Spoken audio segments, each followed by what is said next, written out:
Hello friends, তো আজকে আমরা জবা গাছের ডাল থেকে চারা তৈরি করা শিখব। আমি একটা ডাল নিয়ে নিয়েছি, দেখো।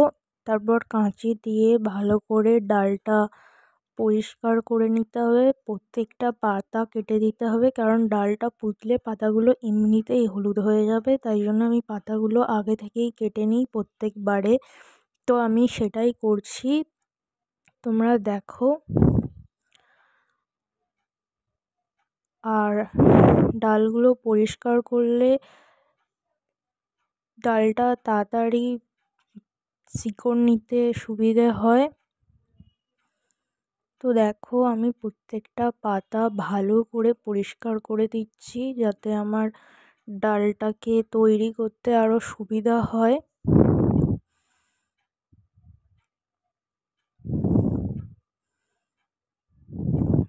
দেখো, আমার ডালটা কাটা হয়ে গেছে, ডালের পাতাগুলো কাটা হয়ে গেছে।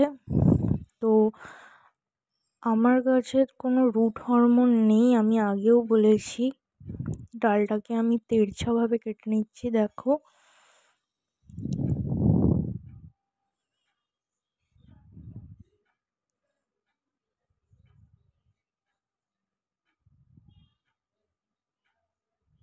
তারপর আমি অ্যালোভেরাটা নিলাম, ভালো করে অ্যালোভেরাটাকে লাগিয়ে দিলাম।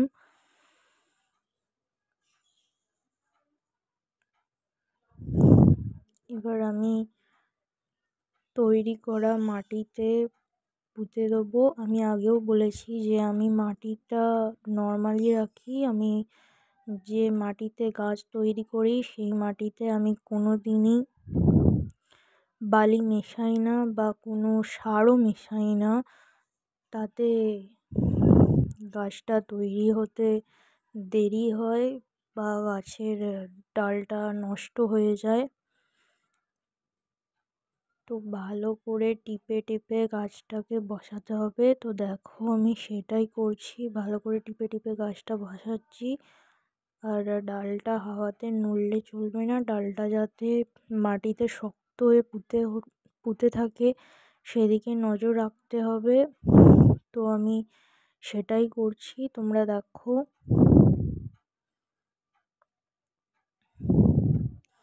আমি জল দিয়ে দিয়ে ঠিক করছি, দেখো। তো এইভাবেই আমি ডাল থেকে চারা তৈরি করি। Tata, bye bye.